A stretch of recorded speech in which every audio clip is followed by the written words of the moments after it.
매일 혼자 진행을 하다가 오늘은 친구를 데리고 왔습니다. 저희 사무실에서 제가 키우는 애고요.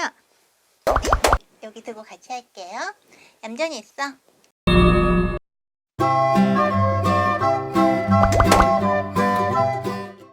처음 제가 혼자 여행을 하기 시작했을 때가 24살 때였는데, 그때 제가 대학을 졸업하고 S모 방송 프로그램의 막내 작가로 일을 하고 있을 때였어요. 지금도 막내 작가분들 많이 힘드시죠?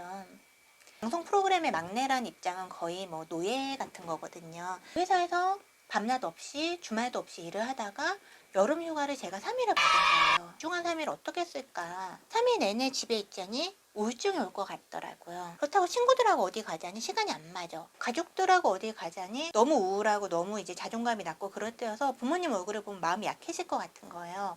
나는 정말 혼자 있고 싶었는데 어떻게 해야 될지 모르겠는 거예요. 그래서 그때 이제 고민을 하다가 그냥 배낭을 메고 혼자서 해남에 갔어요. 해남에 뭐 있어요? 뭐 고구마 있죠. 네, 고구마 말고 해남이 우리 해남이 왜 땅끝 마을이잖아요. 우리나라의 마지막 땅끝에 한번 가보고 싶었던 거예요. 가장 먼 곳에. 그때는 제가 막 비행기표를 끊어서 외국에 가고 이런 거는 상상을 할 수가 없던 때였거든요. 그렇게 해남 땅끝 마을에 내려간 게 저의 첫 혼자 여행이었고, 그렇게 여행을 하기 시작해서 나중에는 일본, 호주, 캐나다, 인도, 중앙아시아, 동남아시아, 유럽, 그러다 보니 지금 여행 작가가 되어 있는.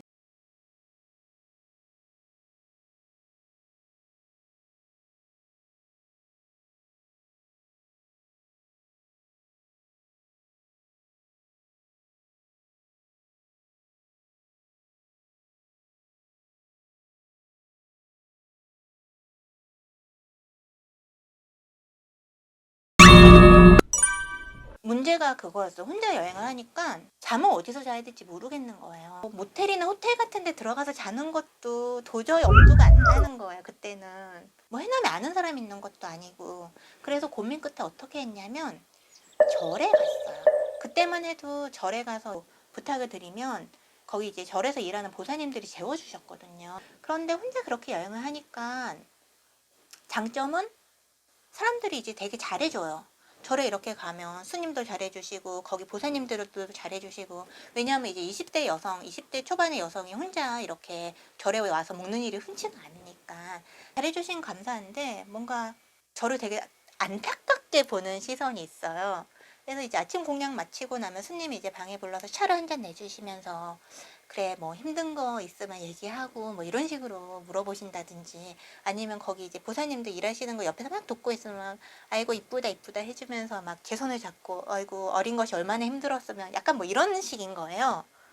거기서 되게 갈등이 드는 거예요. 뭔가 내가 뭔가 좀 대단한 사연을 얘기를 해서 이분들을 만족시켜드리고 싶은데, 아니 그냥 회사가 너무 힘들어 이런 거는 좀 아닌 것 같고. 사실 이게 혼자 하는 여행의 가장 큰 단점, 사람들이 자꾸 사연 있는 여자인 줄 알아. 아니 별 사연 없이 혼자 여행할 수 있는 거잖아요. 예전에도 어디 여행 가서 조금 저보다 나이 어린 남자 동생을 만났는데, 누나는 무슨 일이 있었는데 여기까지 혼자 오셨어요? 아 나 그냥 맨날 혼자 다니는데.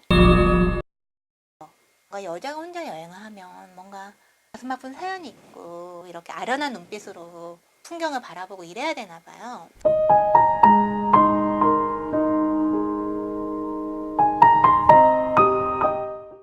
어쩌다 보니까 단점부터 얘기를 풀게 됐는데 장점 좀 이따 얘기를 할게요. 또 하나 단점, 무시무시한 단점이 있어요. 뭐냐면 먹는 것에 제약이 있다. 그러니까 이제 한국에서 같은 경우에는 맛집 같은 데 가면 1인상 안 되고 2인상부터 되는데 되게 많거든요. 또 친구들하고 여행을 하면 막 이것저것 시켜놓고 다양하게 먹어볼 수 있는데 혼자 여행하면 그게 안 돼요. 먹을 때 좀 서러운 게 혼자 여행할 때의 단점이긴 해요. 근데 이거는 좀 극복할 수 있는 방법이 있는 게, 저는 이제 태국에 여행을 했을 때 숙기 있잖아요. 태국식 샤브샤브. 그거 혼자 먹으러 가긴 좀 그렇잖아요. 그래서 이제 파티원을 모집하는 거죠. 그때는 게스트하우스에 이제 물어보는 거죠. 야, 나 숙기 먹으러 갈 건데 같이 갈 사람, 이런 식으로 해서 사람을 모아서 이제 같이 먹으러 간 적이 있었어요. 한 번은 싱가포르에 갔는데 두리안이 먹어보고 싶었어요. 두리안 한 번도 먹어본 적이 없었거든요. 그래서 어떻게 했냐면 카우치서핑이라는 웹사이트가 있어요. 여행을 하면서 숙박을 교류하면서 이제 문화 체험을 하는 그런 교류 프로그램인데, 거기 가면 이제 지역별 게시판이 있습니다. 그래서 싱가포르 게시판에 제가 올렸어요. 야, 나 두리안 먹고 싶은데 나랑 같이 두리안 먹을 사람. 거기서 이제 여행하는 친구들이나 아니면 거기 살고 있는 로컬 친구들이 이제 답을 달았어요. 그래, 두리안 먹으러 같이 가자. 그래서 그 로컬 친구가 그 과일 가게로 저희를 안내해서 저희가 같이 두리안을 먹었던 기억이 있습니다. 네, 그게 제 인생 첫 두리안이었는데, 네, 저는 개인적으로 두리안 좋아해요. 쿰쿰한 냄새 나는 거 좋아해서 스웨덴에 가면 슈르스트로밍이라는 되게 냄새나는 생선이 있거든요. 절인 청어인데 또 슈르스트로밍이 냄새가 많이 나서 실내에서 먹으면 안 된대요. 바깥에서 먹어야 된대요. 그래서 친구들한테 수소문했어요. 야, 니네 스웨덴에 아는 사람 있니? 그 영국 친구가 스웨덴 친구를 소개시켜줘서 그 스웨덴 친구한테 슈르스트로밍을 같이 먹어달라고 제가 부탁을 했어요. 그러니까 이제 그 친구가 이제 회사 대표였어요. 그래서 그 친구 회사 직원들하고 같이 회사 앞에 있는 공원에 가서 그걸 따가지고 같이 먹었습니다. 근데 그 슈르스트로밍이 세상에서 제일 냄새나는 생선으로 유명하거든요. 그래서 여러분 유튜브 찾아보시면 그걸 딱 캔 열고 막 애들 오바이트 하고 난리가 나요. 근데 사실 제가 슈르스트로밍을 먹어본 감상은 그냥 밴댕이죠.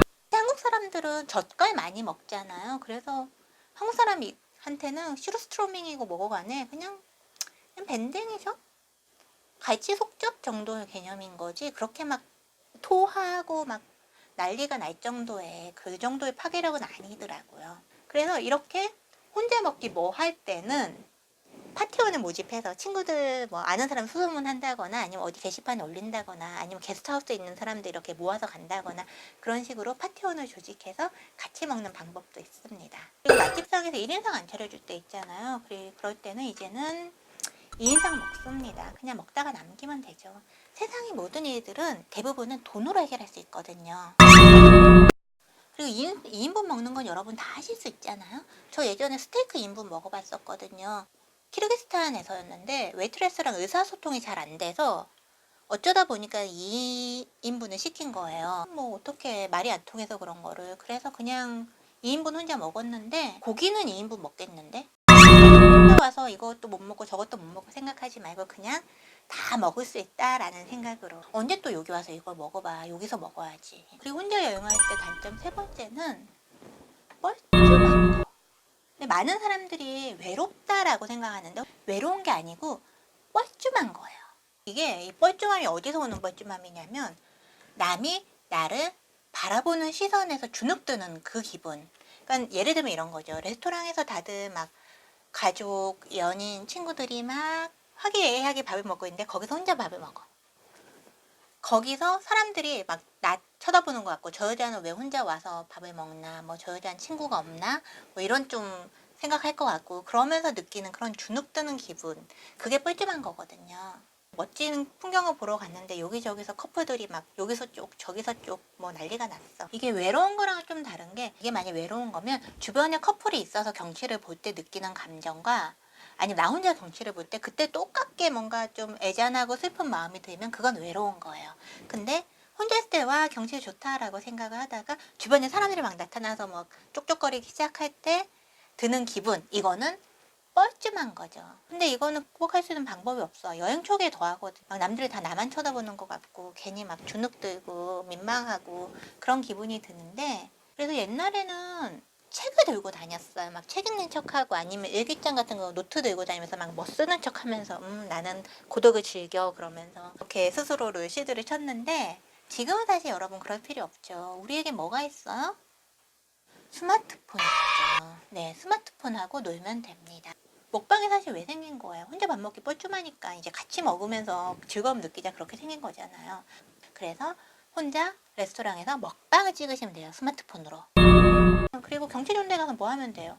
브이로그 찍고 있으면 되죠. 어쩌면 정말 브이로그를 찍고 싶어서 찍는다기보다 이런 거예요. 나의 인연은 여기 있지 않지만 저 너머, 네트워크 너머에 나의 인간관계가 있다. 그리고 사실 외롭다 하는데 외롭다라는 게 뭔지 잘 모르겠어. 그 외로워? 외로울 틈이 어디 있어? 바쁜데. 근데 이제 만약에 이제 외로움을 느낀다. 뭔가 사람들과 이제 익숙한 사람들이 그립다라고 생각이 들 때면 요즘 뭐 있어? 어디 가나 인터넷 다 되고 SNS에 나 지금 여기 있다라고 딱 올리면 사람들이 와 부럽다. 나도 거기 가고 싶었는데.